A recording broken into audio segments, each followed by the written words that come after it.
अब हमारे पास इसके बाद आता है पर्पस ऑफ द रिसर्च। हम रिसर्च क्यों करते हैं, हम क्यों करते हैं? It is the most efficient and reliable source of knowledge. जब आप किसी चीज़ के बारे में जानना चाहते हो तो इट्स द बेस्ट और the efficient reliable source of knowledge. आपको पता चलता है कोविड-19 क्या है, किसी ने उस पर काम किया हुआ है तो ही आपको आगे पता चलता है ना। तो it is the most reliable source of knowledge. दूसरा, to explore a phenomena in order to achieve insight, like किसी भी इशू के बारे में, for example mobile phone usages है, मैं इसको देखना चाहता हूँ।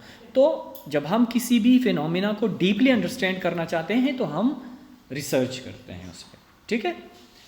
टू प्रोड्यूस न्यू नॉलेज, नए नॉलेज को जब आप क्रिएट करते हो, जिस तरह मैंने आपको एग्जांपल कोविड-19 के दे दिए कि भाई आप जब कोविड-19 के बारे में किसी को नहीं पता था तो हमने क्या किया, यानी रिसर्चर्स ने क्या किया, उस न्यू नॉलेज को क्रिएट किया, प्रोड्यूस किया थ्रू रिसर्च। हम इसलिए करते हैं, ठीक है।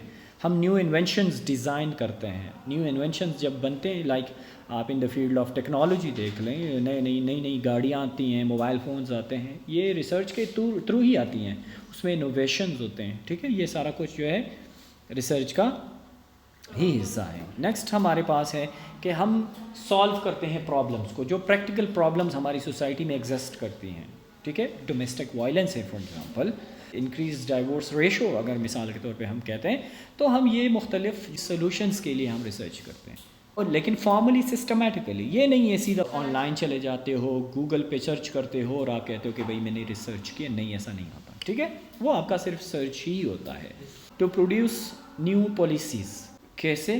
जिस तरह मैंने आपको एग्जांपल दिया अनएम्प्लॉयमेंट का, ठीक है। आप जब रिसर्च करते हो तो it helps in making new policies regarding unemployment, कि भाई अथॉरिटीज़ को पता चलता है कि फ़ला जो फैक्टर्स हैं, these are factors responsible for unemployment. If we consider those factors, उस पर अगर हम काम करें, उसको ओवरकम करें, उसको एलिमिनेट करें, तो अनएम्प्लॉयमेंट का जो रेशो है वो कम किया जा सकता है, ठीक है।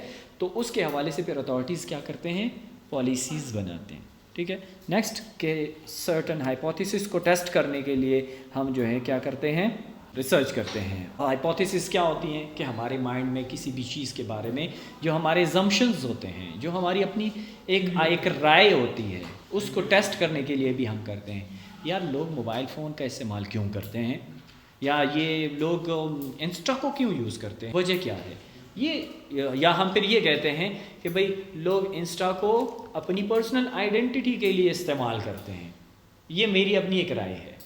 तो फिर हम इस राय को जस्टिफाई करने के लिए, टेस्ट करने के लिए कि आया ये बात ठीक है मेरी या नहीं, हम रिसर्च करते हैं। फिर एंड पे हमें पता चलता है कि भाई हाँ लोग पर्सनल आइडेंटिटी के लिए यूज़ करते हैं या नहीं करते। नेक्स्ट हमारे पास है कि the production to be made, production in research fulfils one of the basic desire of humanity. हमारी पर्सनल ये होती है कि हम किसी चीज़ के बारे में जब देखते हैं तो उसके बारे में एज्यूम भी करते हैं, डिग्री के लिए, प्रमोशंस के लिए, जो हमारी एकेडमिक नीड होती है, आप लोगों की होती है, ठीक है, उसके लिए यूज़ करते हैं।